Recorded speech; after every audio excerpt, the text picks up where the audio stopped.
Sometimes, man, you just get to where I can't figure this out. Like help me out. I'm trying to understand, dudes, what the hell is going on? So that's the name of this partnership. You tell me. You tell me.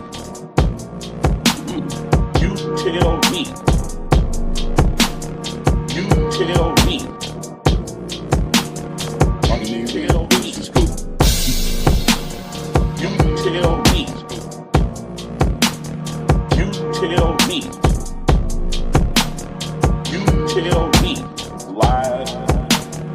You tell me. Live. You tell me. Live. DukesTheScoop, I got to tell you, brother, it brings a smile to my face when I hear that song and then get to see you, man. How you making it on this great Tuesday evening? How you doing, brother? Man, I'm happy, man. Yeah. Happy, man. Happy to be here. Yeah. Happy to be here, man. Happy to be on You Tell Me once again. Yeah. Glad we able to do this for a living, man. That's crazy, ain't it? Man, crazy. I just been to tell you, man. Shout out to Moses for that track. When I just hit a song and we waiting to come on, man, I just start smiling, man. What a blessing. Shout out to my man Kenlon Jones, first in the chat.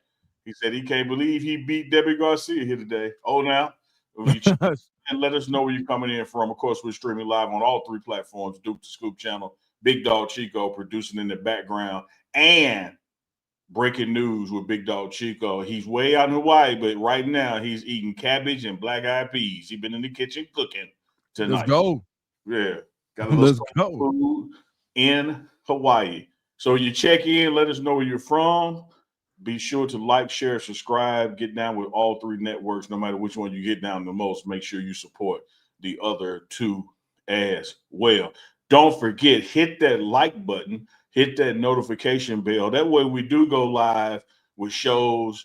You'll get a notification about 30 minutes before we get going. DukesTheScoop is Tuesday night. That can only mean one thing, brother.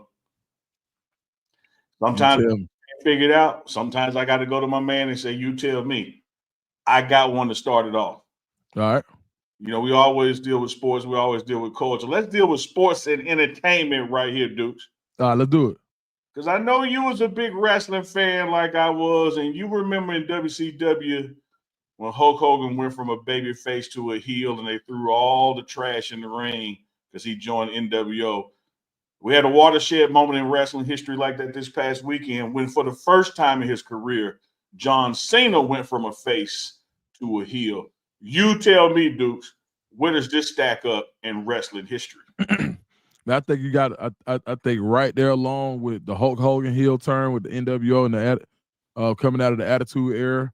I think The Rock, who came in, you know, from Rocky Maivia to becoming The Rock, was a big change in his career. And I think to elongate John Cena's career, I think it was a great move by the WWE.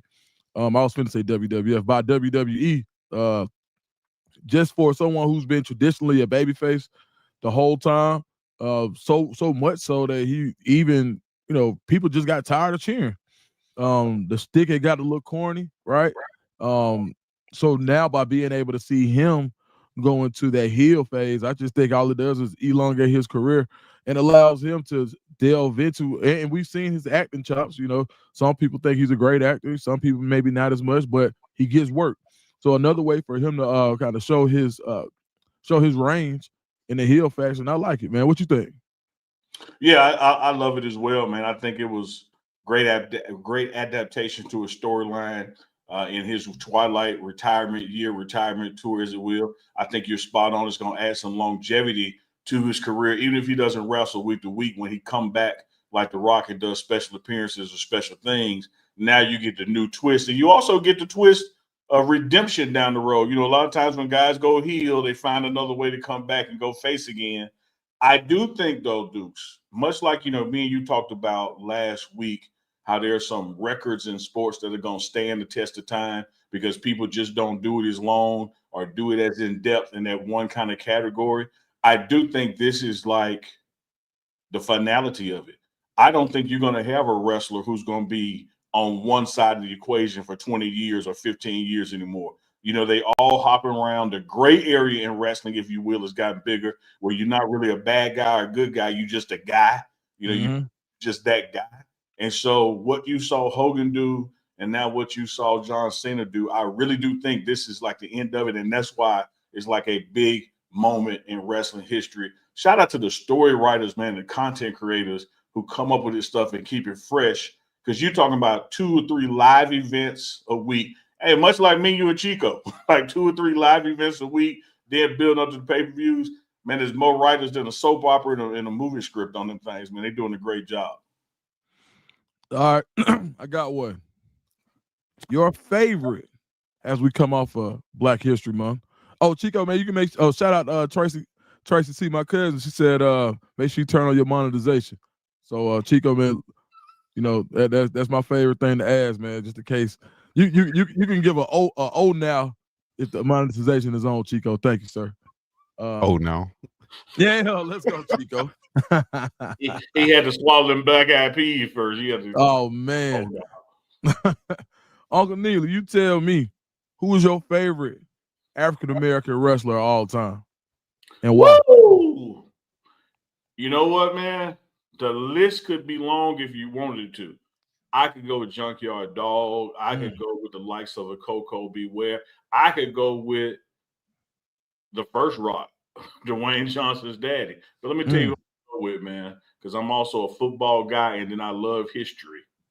Man, give me Butch Reed out of Florida State. Ooh. Reed became the first black person in WCW to have that belt. You talking about Ron Simmons?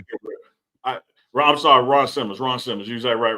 I was thinking, visualizing Ron Simmons with head saying Butch Reed. When Ron Simmons won that championship, yeah, you'd have thought like you thought it was the March on Washington or something as big as it was, man. So give me Ron Simmons because of that title win. Not so much the entertainment factor and all that kind of stuff. He had the mic skills. He can run that mouth now. Yeah. I love when Ron Simmons won that thing, man. And then even when he came over to WWE, he teamed up with Bradshaw, and they went crazy. Ron Simmons, you got to see. I'm laughing because I got a shirt that just say "damn" on it. Damn. Damn. Yeah. Hey man. Hey, I like that pick, man. I'm gonna go with honorable mention. I'm gonna go with New Jack. God bless him, man. New Jack, who really made his bones in the ECW, had probably one of the blackest promos I've ever seen. We ain't gonna bring it up here, but go look at New Jack promo where he shouted out. Never mind. But yeah, New Jack. But I'm gonna have to go with Booker T. Booker T with Harlem Heat. Him and Stevie Ray, what they were able to do to win the tag team belts in WCW, going over, continuing his career in the WWE and being able to be authentic while doing it. Then with or without the slapjack.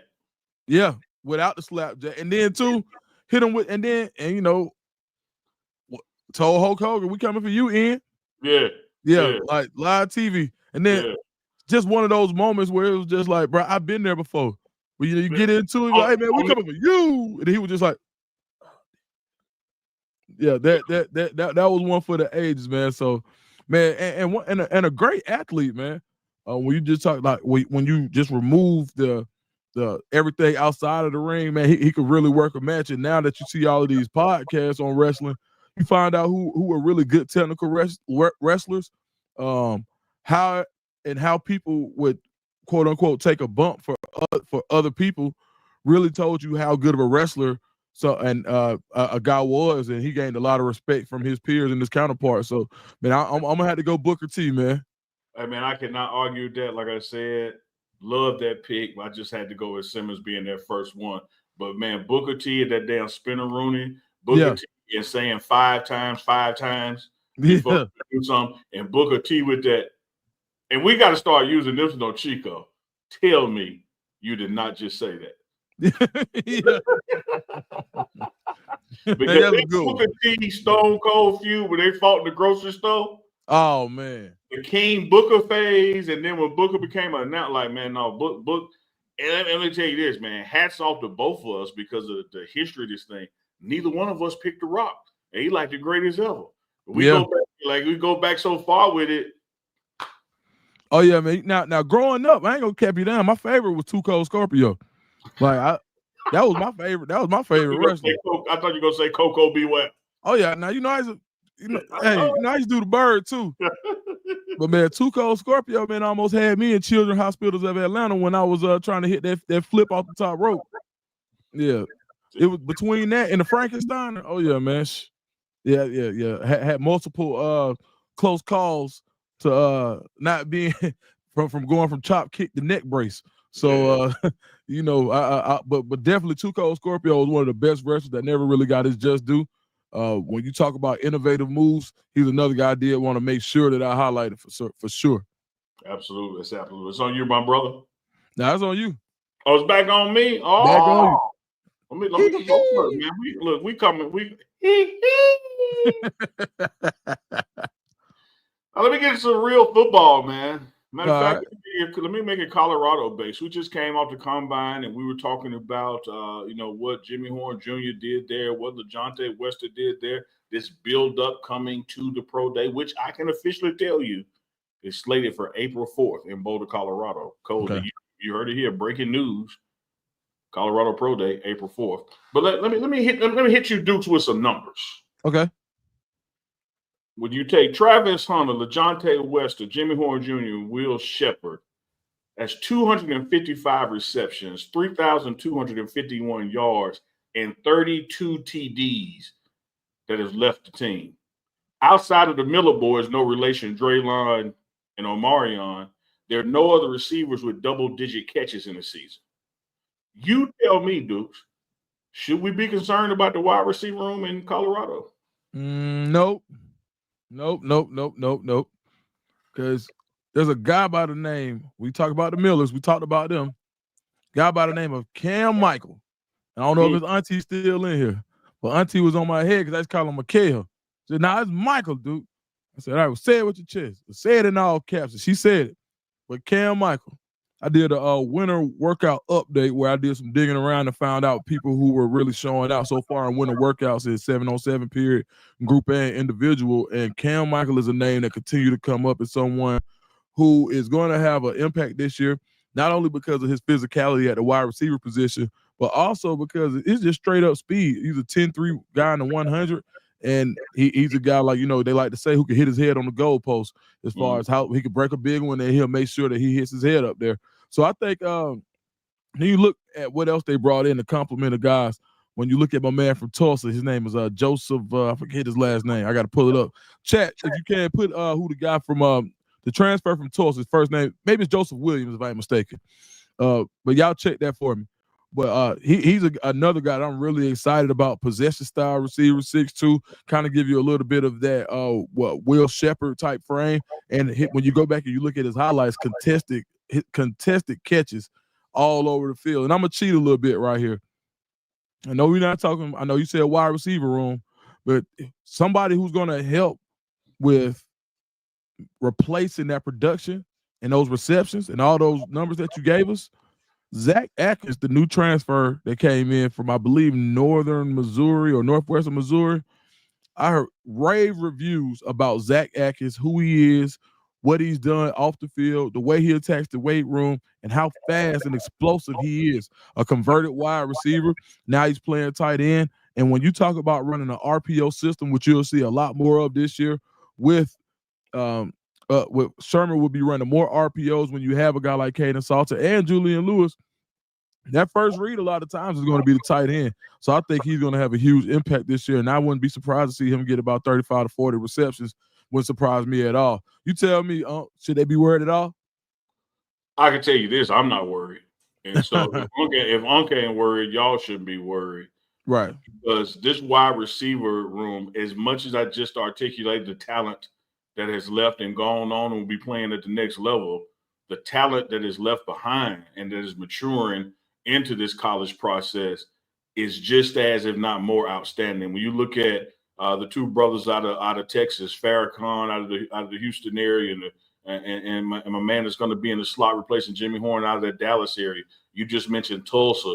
You look at the Miller brothers, again, no relation, who are still there. You look at Killer Cam, who's there. And I think most importantly, man, the consistency of coaching in the room. You still got Jason Phillips there, who was University of Houston All-American 2 times, led the nation in receptions as a college coach, as a collegiate player, now a college coach. His quarterback, Andre Ware, won the Heisman because of Jason Phillips' production at wide receiver. Him coaching that room, knowing how to get the best out of those guys, knowing how to manage personalities. Hey, y'all know what they say on the streets. Wide receivers can be divas. He knows how to manage them, knows how to get their reps up, knows how to hold them accountable, knows how to put them in the game position situationally for who can exploit matchups better. So I really think you're going to see a wide receiver room that some aspect is by committee, that each week or every 2 weeks is going to be a different breakout guy because of who we're playing. So I don't have any panic or concern about the wide receiver production drop off. I am with you, though. I think that when you get to the end of the season and you look at just totality to totality, because you're going to have increased running back play and because you're going to have increased tight end play, there may be a numerical drop off, but there's certainly not a talent drop off. Absolutely. I can go for that. All right, you tell me. Well, you're coming off the NFL Combine, and there's a lot of everybody usually just posts up for the 40 time. Well, in your time working at sports agencies, I know you've got a really good foundation of what helps you kind of decide what numbers in the combine or at a pro day will help an NFL team say, all right, this will give me a telltale sign of how this guy will perform on the next level. At Colorado's pro day, excluding the 40, what drills, whether it's the 10-yard, whether it's the 40-yard dash, the broad jump, the vertical, 20-yard shuttle, 3-cone, whatever it is, what of those exercises, even if it's bench press, what is the best indicator for you if you had to pick one that the Colorado guys need to perform well in order to show that they're going to be good pros, or and it doesn't matter per position or what? My dog, man, you came with it on that one. Look, let me tell you this, DukesTheScoop. We got a policy, or you tell me, we don't share the questions before the show. We hear them for the first time when y'all hear them. Dog, if you're going to start coming at me that hard swinging with haymakers like that, I might need to start getting these advanced so I can put some thought to them. And I tell you what, man, in general, before I mention a specific drill, if you're going to take away the 40, which is your straight line speed, and just measuring, your ability to accelerate, give me a drill that shows how well you can flip your hips and alternate direction. Because a ball tends to do that in the game. You think it's going to the left, and all of a sudden it breaks back around to the right. So I don't care if you're playing D-line, linebacker, safety, or corner. How quick can you get your body to going from one direction full speed to stopping on a dime, pivoting, and now accelerating to a totally complete opposite direction? Outside of drills that showcase that, man, give me the jumps, man. I think the measurement of hip explosion, what you can do from a base down, and really people don't understand how much that takes core strength as well. Because you don't do sit-ups at the combine, you don't do sit-ups at pro day, but there's certain drills that show what the strength of your midsection. So man, a guy who can look up at those bars and take a couple of arm swings and jump straight up 42 to 48 inches in the air, that's showing you an athlete. And if I know I have an athlete, right, I can train and coach the rest. So there's certain drills that just show athleticism. So if you're going to take the 40 out, give me a shuttle drill that shows some hip flipping, and man, give me that jumping, man. What you got, Deuce? You tell me. Man, you know what? I'm gonna cheat a little bit because you got to run the 40 to get it. But I just think that 10-yard split on the 40 is the most important metric if it's me. Because how often are you running 40 yards? Yeah, the play is over if you are. Yeah, I mean, either it's a touchdown already or not. I think by being able to show that explosion, how fast you can get to your top speed, your acceleration, your deceleration, all of those things that you can show. But the 10-yard split shows how fast can you get from point A to point B when the ball says hut. And I think that's important because at the end of the day, we call about 15 to 20%, maybe about 15% of plays go over 18 yards. The rest of them things are 18 yards or below. So when you look at something that's going to impact the game, you want to have somebody who is explosive in a short period. And please check me on that number. If anybody in the chat, that was really a ballpark number. I might have capped myself down a little bit, but I think I've earned that on You Tell Me. But outside, but serious business, man. I'm gonna go with the 10-yard split, man. You remind me of the judge who was a brother on A Few Good Men when he checked Colonel Nathan Jessup. I know I've earned it. He ain't lying. That's right. I know I've earned. Hey man, let me let me get on here to basketball real quick. This is not this is You Tell Me, but it's not a I told you so because I didn't see this one coming. I tried to tell Chico that the Lakers were going to win this trade in the short order and in the long run because AD was not going to be able to complete his end. Had no idea that Kyrie Irving would be going out with an ACL as well. You tell me, Dukes, what does this mean for the Dallas Mavericks, not only this season, but going forward? Is there panic in Big D? It's got to be. One, the optics. First of all, you still got to watch the Lakers continue to gel and get better. Now you have to do that with the majority of your team hurt. Jason Kidd summed it up. I felt so bad for him in the press conference last night. He said, "Well, yeah, we can see Kyle was really hurt, and you know they say next man up, but we out of men." And that was a tough statement. A lot of people thought Kyrie had just hyperextended it. It didn't look like an ACL tear at first, but what happened was it was a lot more serious and dire than what people thought. Now you have to go back and you look at that trade and you say, well, you traded somebody who's been fairly healthy over the majority of their career for an injured superstar to make a calculated risk to try to make a run this year. Now, even if Anthony Davis was healthy, you wouldn't be able to depend on him to carry the ship or to direct the ship. If you still had Luka, even with Kyrie down, you still had a puncher's chance at having some success in the postseason. Well, now that's over. Even with the healthy Anthony Davis, he doesn't bring the ball up. He doesn't control the pace of the game, and he needs help in order to be dominant. Luka can go off and give you 50. Luka could literally give you 50, 15, and 8 and control the game by himself. Not to say he would do that on a consistent basis, but he's capable. So I think all it does is you look at Nico. I feel so bad for the GM, and I know it came from above his head, but I saw a meme that said they looked at all of the Mavericks injuries, and they listed like 6-7 guys, and at the bottom it says Nico with brain damage, basically saying that was probably the worst trade that you could have ever made. So I feel for the people in Dallas, man. And usually I'm tough on Dallas folks because of my cousin Chip. Shout out to my cousin Chip, how much he talks about the Cowboys. But man, I send my heart out to Dallas Mavericks fans, and man, I may be becoming a little Lakers fan because it made you want to root for Luka.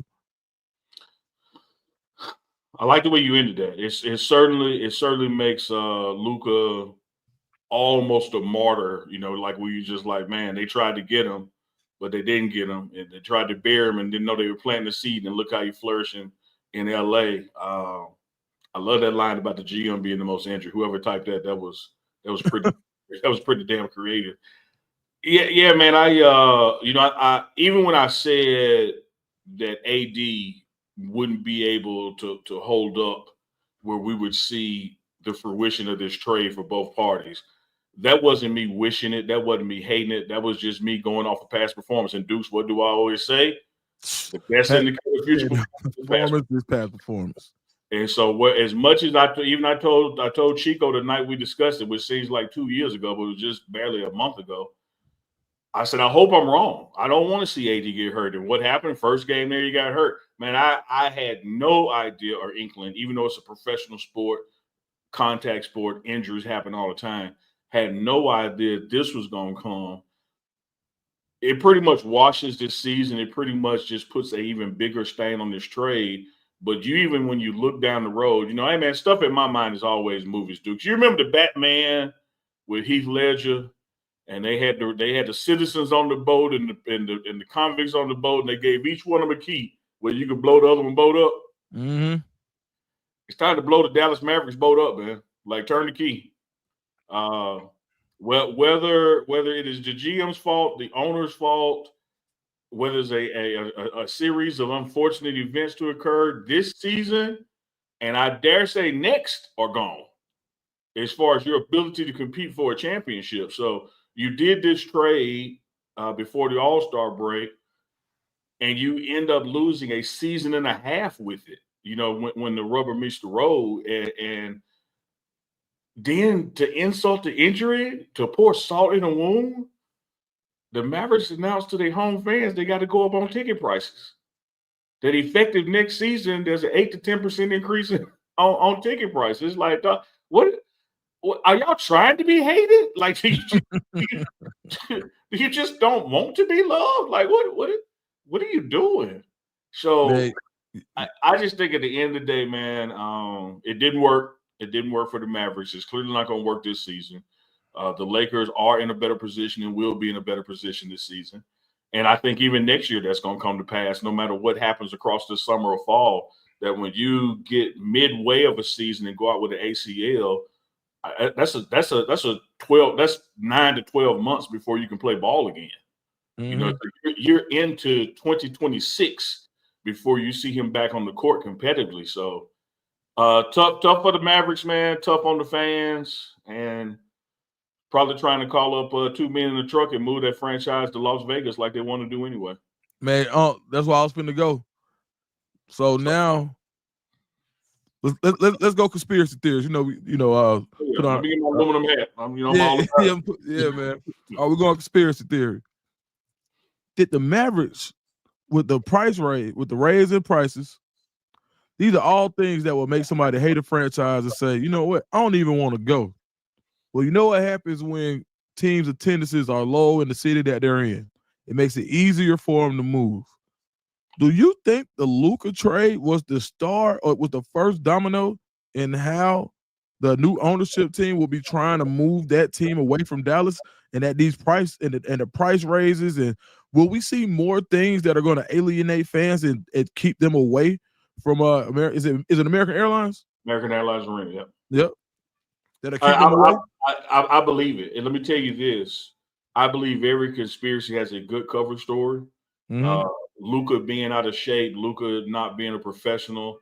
Interesting. He just came off being the league leading scorer, and then you want to say those things about him. I think you put that kind of stuff out there, but somewhere in these conversations, billionaire to billionaire, somebody said, man, what's the worst case scenario if we do this?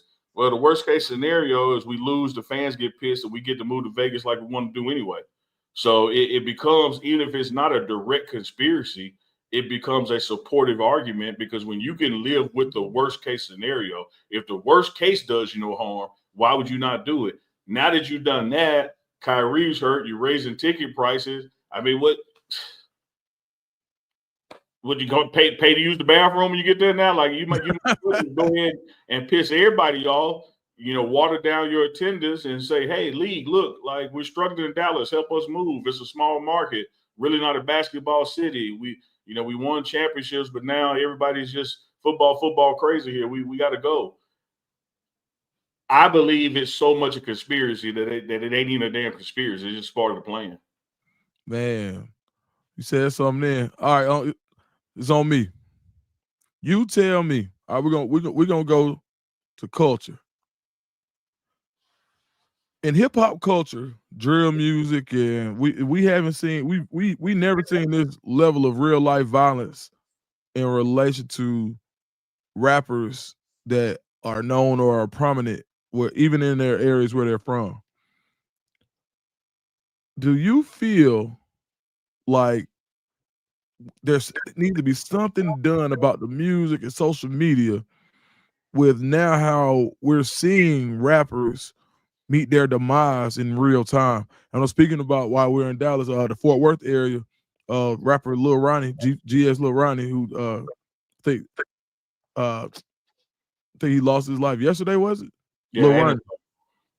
And his daughter. Yeah, right? The 5-year-old daughter was in the car with him. In the car with him. Like what? Like there's no code, there's no morals, anything. Like we all, in our generation, women, children, mamas off limits. Yeah. But that's over with. So do you think there has to be something done? Is there any type of censorship or something that has to be done to kind of maybe take up, maybe help us get the game back to where it was at least respectable in some kind of way? Because this is deplorable. Yeah, it is deplorable. It's sad. It's unfortunate. It's preventable. I don't think the preventive tool is censorship. You know, I'm still down with Uncle Luke and what they did with Two Live Crew and freedom of speech, even in entertainment. I think what you have though, Deuce, coming from our era of hip hop, not rap, hip hop, and I'm gonna explain that in a second. I think what you have now is you have a group of folks who are not into hip hop. They're not even necessarily into rap music. They do a lot of other YN stuff, and because they bring that with them when they start trying to be an entertainer or a content creator, that lifestyle follows them. So I don't think the genre of music is the cause of the problem. It's the people who bring that baggage with them because now they want to be entertainers after they should be dope boys or gang bangers or whoever else. And I'm not knocking my young brothers who are doing that. Hopefully they'll live long enough and grow and mature and get out of that lifestyle. But here's what I meant when I said about hip hop. You have words, Dukes, and words have definition. And what you can't do is make up your own definition of the word. And for something to be hip hop had five pillars back in the day. You know, it had to be DJing, had to be b-boying, which is breakdance, and it had to be MCing, which is rapping. It had to be either graffiti. And the most important pillar of hip hop was knowledge. If you weren't rapping about knowledge or sharing knowledge or sharing information, it was not hip hop. It could be music, it could be this, it could be that, or like you called it drill music, but it could not be hip hop. What we need to do is do like my man DJ Scott LaRock would say when he rest in peace. We need to get back to hip hop, man. Like we need to get back, you know, to having positive music out there, messages that inform and entertain. You know, you look at the era of 80s and 90s, even when NWA was doing their thing, they were telling stories of what was happening in the hood. They weren't promoting doing it themselves. Right. They were showing the world like this is what's happening, and I think we got to get back to that kind of edutainment, as KRS One would call it. But as far as some form of censorship, you know, it won't work. You know, if you try to ban certain records, it's going to still be underground in clubs and they produced on the internet and shared over social media. And again, I don't think it's the music that's influenced behavior. I think it's the behavior that came with the individual, and the individual started doing music. Man, my uncle, man, I had him on my live show a couple nights ago. My uncle used to have the club on Old National, throwbacks. My Uncle Wayne, he said, this was years ago. It was probably about 2011, 2012. He said, man, they letting the street cats in the game for real now. Yeah. He said things didn't change. They letting them in the game. You know, back in the day, you had to go through like a verification process for a label to say, okay, you know what, we're gonna make money off of this guy. He got to have this, that, and that. You know, even probably one of the most gangster rappers back then, you know, was Tupac and all that era. Well, you know what, he still there was always knowledge in his music. You look at Ice Cube, who had probably the most scathing diss in history. When you look at everything that he's been able to do, look how he's rebranded himself. Snoop Dogg himself. I mean, you know, a lot of people didn't rock with his decision on at the top of the year, but when you look at what he's been able to do from the time of Murder Was the Case until now, Dr. Dre, I mean, now these guys are really like they dropping albums on Monday and dying on Wednesday. Yeah, but there's pardon the interruption, man. But you said something key there when you mentioned Cube and you mentioned a particular record, not by name and no Vaseline. You're talking about the greatest diss record of all time. Not only did not lead to anybody dying, it led to people being informed on how contracts work. It led to people getting out of their contracts and led to people like Master P and even Suge Knight with Death Row, who may have had some questionable ways he was doing it, but it was owned by us then instead of being pimped out by somebody. So even a diss track that today would have caused humps in the ground, it still fast forwarded the process. It had knowledge to it. It was full of information. And I think that's what's missing now in our era. And I hate to sound like the grumpy old man on the front porch saying, get off my lawn. But man, Dukes, me and you came up rapping about selling drugs. They rap about taking them. Yeah. Yeah. It's different, man. Taking them in, you know, telling on yourself in the record, like Yeah. you know what I'm saying, like, you know, I'm so gangster. I'm gonna say who I shot, when I shot him, why I shot him, Yeah. and guess I what? wonder why you got an indictment from a grand jury. Yeah, like you know what I mean. And I think when you let certain people, and this is the thing where even to answer my own question, censorship won't work. It's direct to consumer now.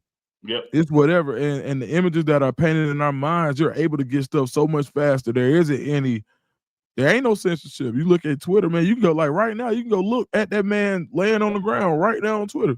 You can see his daughter. Like after she passed, we literally witnessed Nipsey Hussle's execution.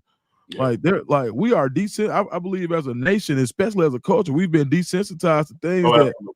civilians should never see.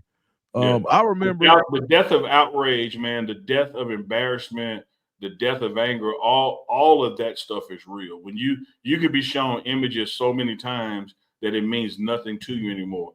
I don't care if it's a fight video on Facebook. And it's amazing how Facebook and other platforms will allow black folks in a parking lot fighting, but won't allow somebody hitting a dog. Now, and I ain't saying you should allow hitting a dog, but I'm saying, damn, when are we gonna value human life and the images of that when we start putting up there with the rights of animals? yeah, no, you're right, man. It's a scary time, and I think the realization of it is we have to do a great job in our homes Yep, for especially how it starts at home. So we commend two of the best fathers I know, and Big Dog Chico on the soundboard tonight, and Uncle Neely, man, as far as taking the time to be great fathers, so you can put good and look, not, and I hate to say it like this, but we want to put good product in the street. Like our children are products of us and their environment.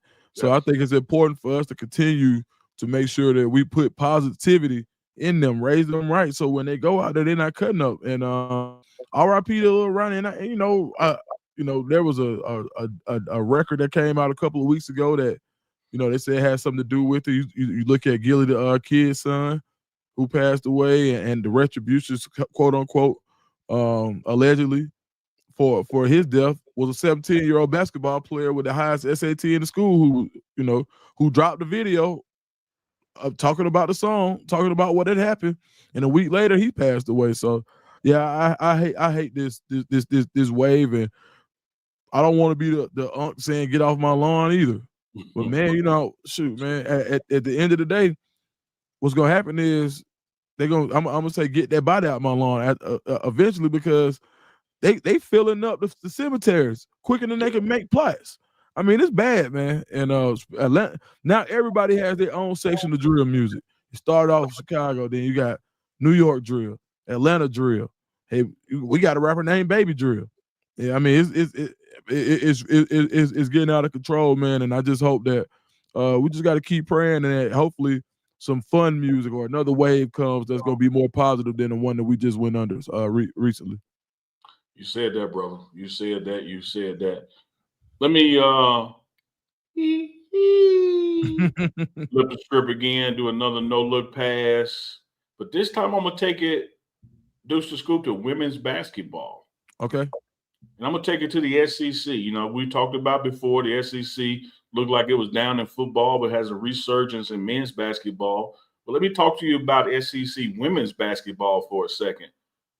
Equal records, split head to head, but the only way to decide who was going to be the one seed going into the tournament, South Carolina or Texas, came down to a coin toss. The coin toss put South Carolina 1, Texas 2, even though arguably Texas should be 1. You tell me, Dukes, is the coin toss the way to solve this in 2025? Yeah, man. I don't know. Yeah, nah, absolutely not.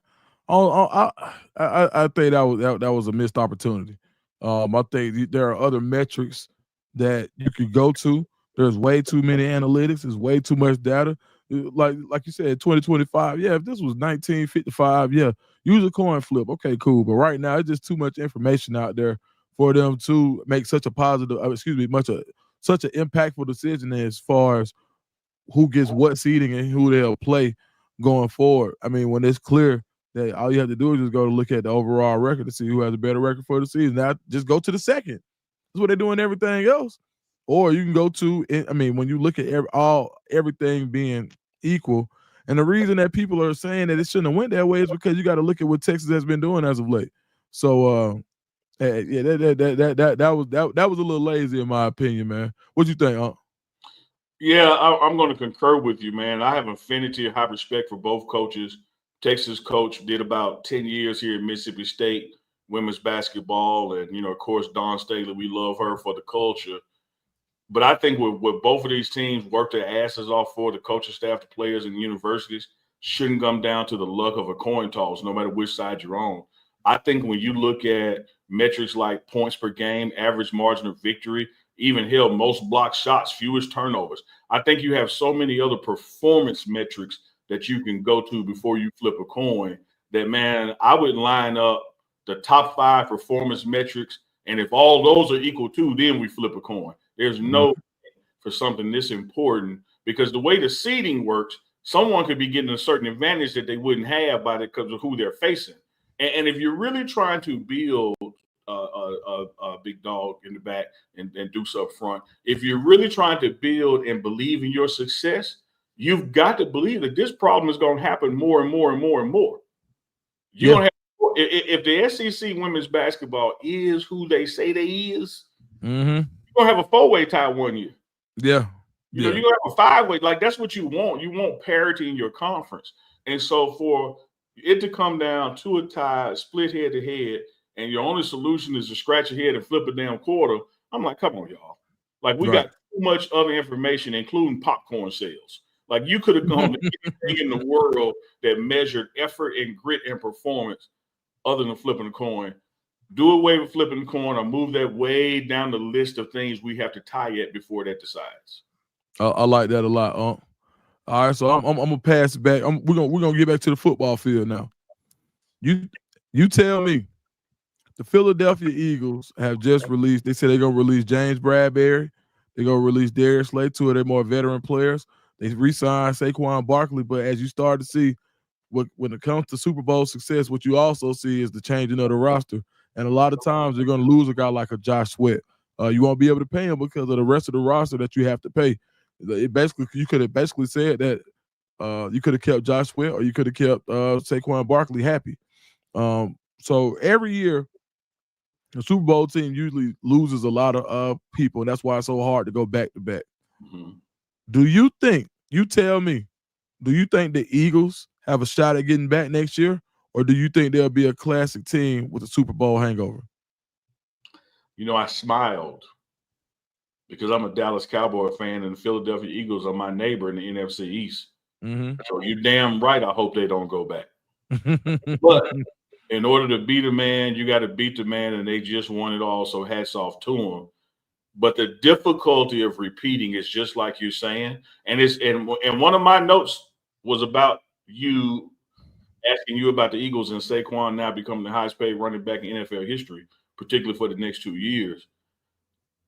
I think that, Dukes, that when you win, there's so many people, or even if it's a few people, there's some important people that you owe more money to. And the math is the math. Somebody got to go for that to happen. And so for you to bump up Saquon Barkley for the next 2 years to just a tad bit over $20 million a year, $40 million, somebody got to go. And who better than an aging cornerback? Now, when I say aging, Cowboys can pick him up and he's going to get 3 or 4 interceptions with us. Like, he still is serviceable. He brings something to the table. But as far as that team, they had to look around the room and say, okay, who can we truly part with and still be successful? Who do we have to keep to stay successful? Clearly, you got to keep the quarterback and the running back. Clearly, you got to keep that defensive line. Everybody else is expendable. Because when you break off Saquon $20 million a year for the next 2 years, well deserved, because you wouldn't have the Super Bowl without him. Then who's next? I'm doing Coming to America Barbershop because it's F-U. No, you're right. No, I think go ahead. I think they can get back, man. I think what they did was they backfill in advance. When you look at, they spend a lot of people scratched their head last year when they said, man, they're gonna get a they first and they second round pick on cornerbacks, but they hit on both of them. You talk about Quinyon Mitchell, the Toledo missile, and you talk about Cooper DeJean, probably more athletic Jason Sehorn when you talk about a Caucasian corner. I mean, they hit on both of them, and Cooper DeJean made a huge play in the in the Super Bowl with a pick six. So I think they could potentially be hurt by the loss of a Josh Sweat, but when you go back and you look at that defensive line and how they're set up, how they were just sending waves and waves of guys at you, I think the Eagles got it rolling because at this point, the way they've been drafting, they ain't missing on many draft picks. You go back, they all talk trash when they said the Philly Dogs weren't really it. And then now you see Nakobe Dean, you see Jordan Davis, you see Jalen Carter, you see Nolan Smith, Keely Ringo. I mean, those guys are coming to play. So I think with the NFL draft, especially in this year's draft, where they say there isn't much difference between after the 10th pick and the 35th pick, you're going to be in the mid rounds is the strength of the draft. I think they'll be able to keep the mantle going, and somebody's going to have to come knock them off. Maybe it could be the Cowboys with a healthy Dak. We'll see. We're gonna have a healthy Dak, man, but we have a big roster turnover. March 12th is Happy New Year. March 12th is the official first day of the calendar year for NFL football. There's gonna be some moving around, man, all across this league when free agency opens up and closes. Let me get some shout outs in the chat, Dukes, if you don't mind. Shout out to Miss Dawn Duncan, who says hashtag get off my lawn. I'm gonna say it all day. Like this Dawn, you gotta go. Miss Dawn Duncan also says flip a coin. Oh, hell no. DR said you might as well do rock, paper, scissors if you're going to flip a coin between these two lady teams. I agree with y'all. Dukes. Yep. This conspiracy. I could take off my aluminum foil hat. Code words, buzzwords, saying this, but you really mean that. You ain't getting them by me. I know what you're saying when you say it, Deuce. Neely, what do you mean? That's my Chico looking to the side. What do you mean? I'm going to tell you what I mean. You tell me, Deuce.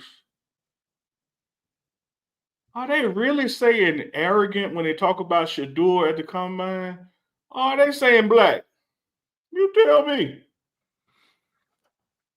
All right, let me I'm gonna be 30% political. Let me get my adjuster in here. I'm gonna go 70% RN. If you know what I'm saying. I'm gonna go about 30% politically correct. Yeah. Swagger, confidence, and braggadocio can all have negative connotations based on who's saying it. But they can also be positives based on who's saying it. Arrogant, when you talk about what the definition, hold on, let's do something right quick. Let's go look up the definition of arrogance. Arrogance. Let's look it up. So, an exaggerated sense of self-importance that can be insulting and overbearing. It can also be described as a proud and offensive display of superiority. Okay, cool. Now we're talking about football, right? Amen. All right, so when people say, like the reason they have mascots are to do what? To have mascots represent people because it's an exaggerated display of what people are and how they are on the football field. Now we're going to the definition of arrogance. When they talk about this guy was a giant, this guy was a titan, he was he was bigger than life. If somebody else says it, those are great words. But if you say it yourself in the wrong connotation, then somebody can perceive that as a negative thing, and I wouldn't want that in my locker room. Now, you want to talk about get off my lawn. That report was the most get off my lawn report that we've seen in a long time. This is the NFL. If you don't believe that you're the best player on the field, then why would you go on a field where there is basically 8 to 9 car crashes every time the whistle is blown? Why would you do that if you didn't feel like you were the best suited? So yes, when you talk about somebody who believes in themselves and knows that they are and feels that they are the best option, who's backed it up, and the proof of the matter, excuse me, the proof of concept has followed him everywhere he's been. So why is somebody who wanted you to lead a locker room, why wouldn't you want a guy who felt that he is the guy for the job no matter where the job is? So yeah, I do think that's a code word for something else. But even more so than being a code word for being black, I think it's a code word for Sanders. You tell me what you think. Oh, now. Well, come on now, dog. I'm gonna tell you that you're right, and I posed the question, because I believe what I believe, and I come from my experience. And let me say this to the chat out there: I'm 53 years old. I'll be 54 in June. And to anybody watching this live in the chat or watching this later, if you are 60 years or younger, do you realize you're the first born free black people? Because you're born after the civil rights movement and after constitutional amendments that guaranteed you certain freedoms that didn't exist after emancipation. We're still like new in this country when you look at a 60-year window. And then you still in that 60 years when you try to be yourself, because Shadur Sanders ain't 60 years old, Travis Hunter ain't 60 years old. When you try to be yourself, you get accused of somebody of being something negative. As if believing in yourself is an issue. As if in having confidence in yourself because of the work that you put in, because of the ability that has gotten you where it's gotten you, because of the experiences that you have. If Shadur did it in high school, if he did it at Jackson State, if he did it at Colorado, and if he listens to good old Uncle Neely when Uncle Neely says the best indicator of future performance is past performance, why would he not believe in himself? And if you're in the hiring process, why would you want to hire somebody that has doubts about themselves? Like you want somebody with some charisma, some bravado, some belief, some proven track record. So when I see a Travis Hunter saying, I'm just different, is he lying? When I see Shadur Sanders say, if you're serious about changing your franchise, draft me. If you're not serious about changing your franchise, don't draft me. Because everywhere I've gone, I've changed it. If that come across as arrogant as you, too black, too strong, it just reminds me, and I'm like I said, I'm just 53. It just reminds me of gotta keep this uppity Negro in this place. Who do you think he is? Shut up and dribble kind of talk.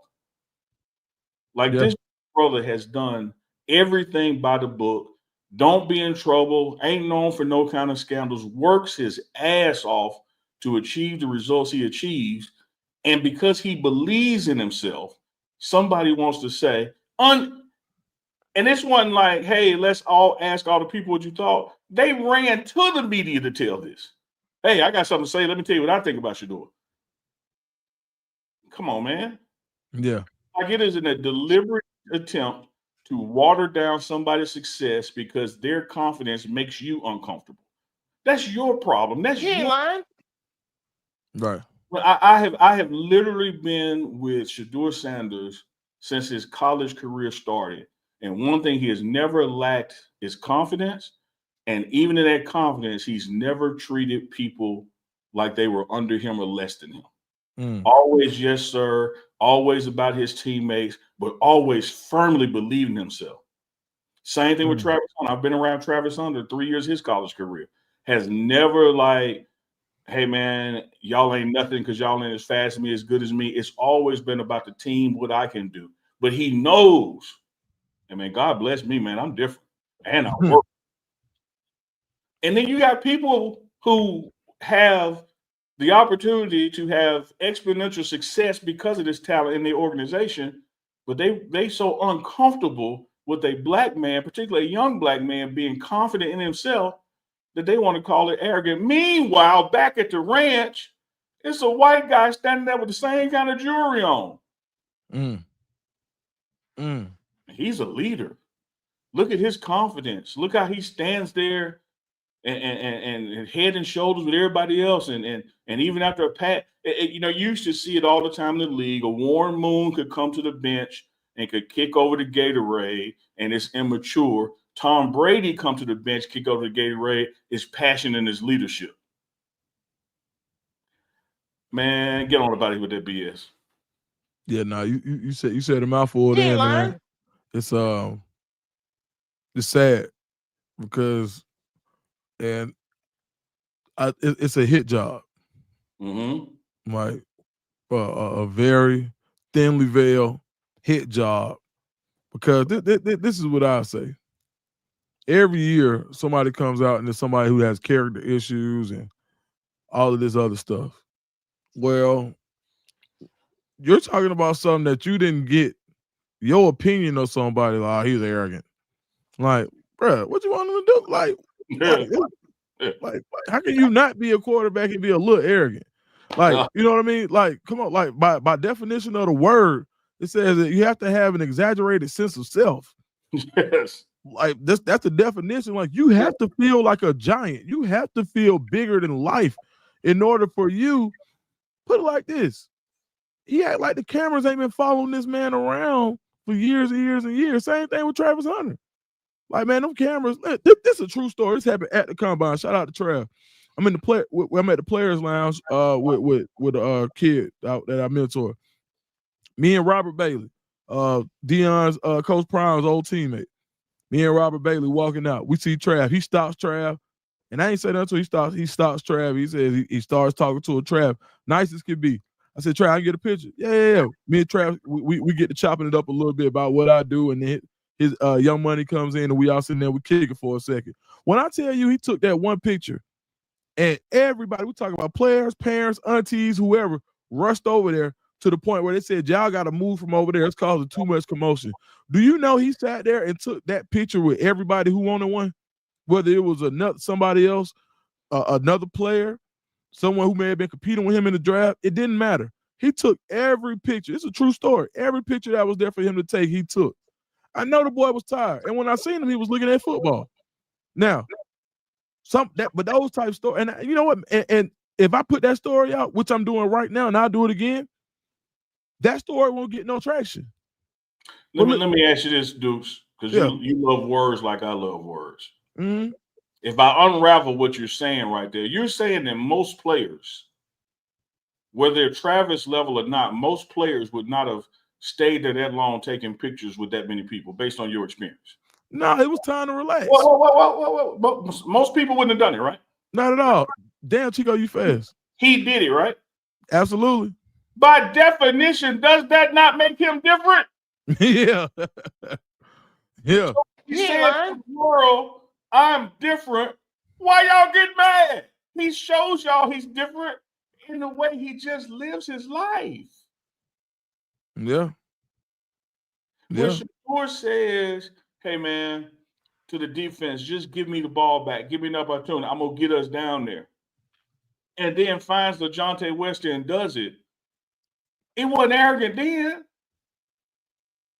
You know who he said it was? God. He said it was God. Come on. And shout out to the Pregame network for capturing that footage, because we were the only one at midfield when he was talking to his daddy, and he said that wasn't nothing but God. Nothing but God. But he arrogant. Yeah, man. All right. Oh, yeah. Come on now, dog. Pass on him then. Come on, man. Pass on him. Yeah, okay. Pass on him. DukesTheScoop. We at the top of the hour. That was the last of the You Tell Me. But you know what we always do to close out the show on You Tell Me. Yeah. The floor is yours, Dukes. Take us out of here with some positivity. Whether you believe you can or you believe you can't, both of them are right.